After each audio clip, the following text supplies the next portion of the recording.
Line integrals part 2. Let's look at a different form or a different equation that we often see line integrals in. We have the integral over the curve of p of xy dx plus the integral of the curve of q of xy dy. So sometimes we have a line integral where the dx and the dy are separated out. And just a quick note, we can write line integrals like this. That is, the left side is equal to this right side. We don't have to put extra parentheses around the entire thing here. That's not necessary. We know that everything there is part of the integral. So let's do an example where we integrate y squared dx plus x dy over a curve. And let's do it over two different curves. And let's take a look at the results. Hopefully it will not be surprising what we end up with.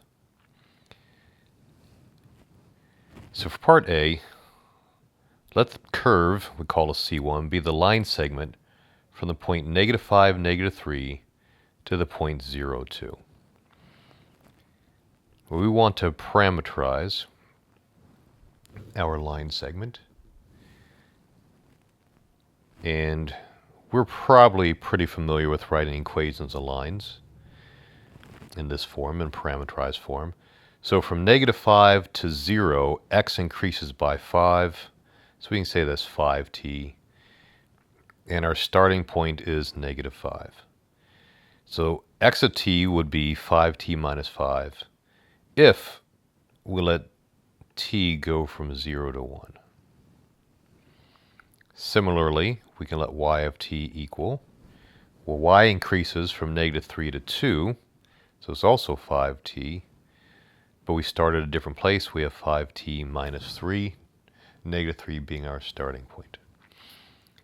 And this would be on the same time interval. So now we need to find our x prime. Pretty straightforward. X prime is going to be 5. I'll just leave it as 5. We can say dx is 5 dt, so I'll go ahead and write it like that. Dx is 5 dt because we really want to do a substitution here. Remember that x prime of t is dx over dt. And then y prime of t, and I'll write that out over here just to remind us, we could write that as dy dt. So y prime of t is also 5, which means dy equals 5 dt as well. Now let's plug into our integral over c1.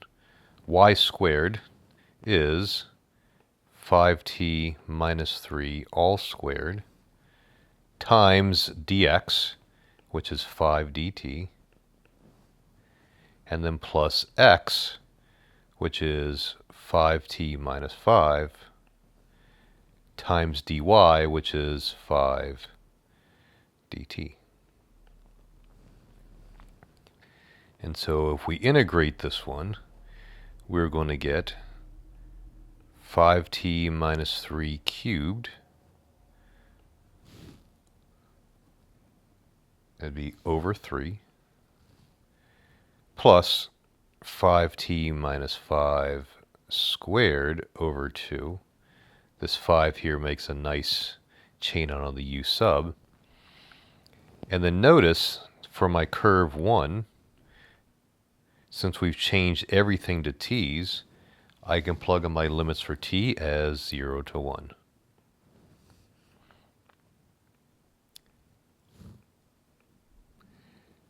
Then we can plug in the top limit, so plugging in 1 for t, we get 5 minus 3, that is 2 cubed over 3, minus 5 minus 5, so 0.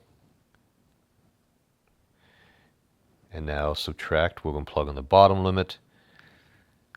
When we plug in 0 for t in the first one, we get -27 over 3. and then plus, plugging in 0 for the back part, we get negative 5 squared, so 25 over 2.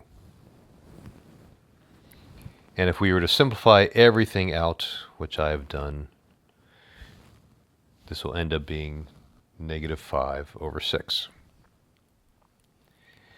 So let me rewrite our equation again, because we're going to do C2, which is the parabola, or part of the parabola, x equals 4 minus y squared, between those exact same points, negative 5, negative 3, to 0, 2. And then we want to integrate over this curve of y squared dx plus x dy. So how can we parameterize this? Well, I'm going to take a very simple parameterization. I'm going to let y equal t. And if y equals t, then x must be 4 minus t squared. What are my limits on t? Pretty straightforward. If y equals t, then y to y will give us t to t. So negative 3 to 2. Let's go in and substitute into our integral. We're going to do the integral from negative 3 to 2 of y squared. So y squared is t squared. Then dx equals negative 2t dt, so we can plug that in here, times negative 2t. I said negative 2t and then I wrote t squared. Let me fix that. So negative 2t dt.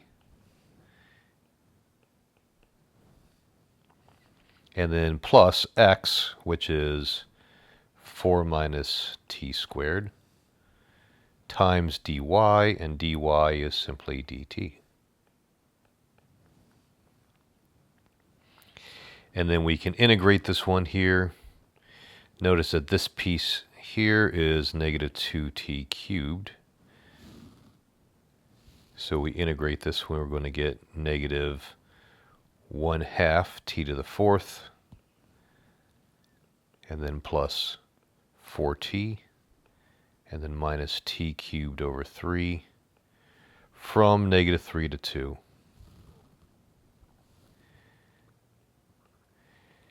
And I will let you do the work on that. You know how to do the fundamental theorem of calculus. But in the end, we will get 40 and 5/6. Now, notice that two different paths gave us two different answers. That should not be surprising if you think about the line integral as being the area beneath my function and above the particular curve. Let's talk briefly about line integrals in 3 dimensions. We're just going to add an extra dimension. R of t is going to be x of t I plus y of t j plus z of t k. And then the curve that we're going to integrate over, we still call c.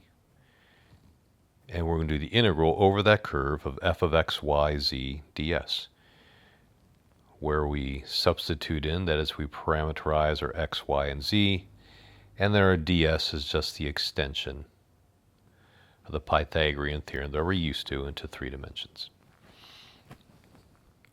So let's do one of these. That is, let's do a line integral in R3. We want to evaluate the integral over the curve, which is a line segment from 2, 0, 0 to 3, 4, 5. And our integral is going to be y dx plus z dy plus x dz. So we need to parameterize things. X of t is going to be our starting point. I'm going to write it backwards from the one I wrote earlier. So the starting point plus the slope times t, and y of t will be our starting point. I don't need to put it, but I will. 0 plus the slope times t, and z of t will equal 0 plus 5t. Then we can get our dx, which is going to be dt, dy, which will be 4 dt, and then dz, which will be 5 dt. And the way we set up our line, which is the way we usually do it, we know that t is going to be between 0 and 1. So our integral becomes the integral from 0 to 1 of y, that is 4t times dx, or times dt, plus z, which is 5t, times dy, which is times 4 dt, plus x, 2 plus t, times dz, which is 5 dt.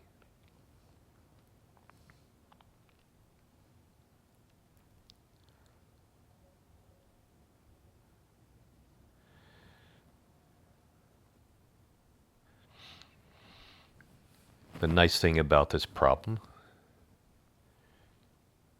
is that we didn't need to worry about this ds back here,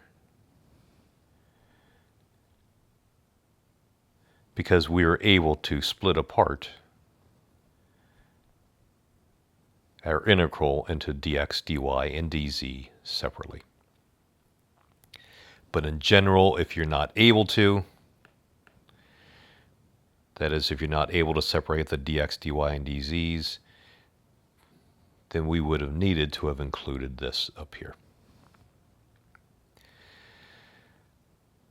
But let's finish off this integral. Let me rewrite it a little bit to make it simpler.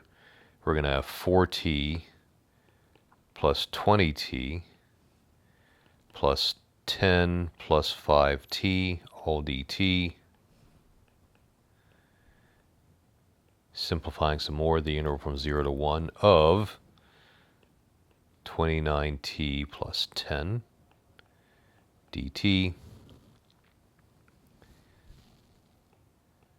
This will give us 29t squared over 2 plus 10t from 0 to 1, which will equal 29 over 2 plus 10 minus 0.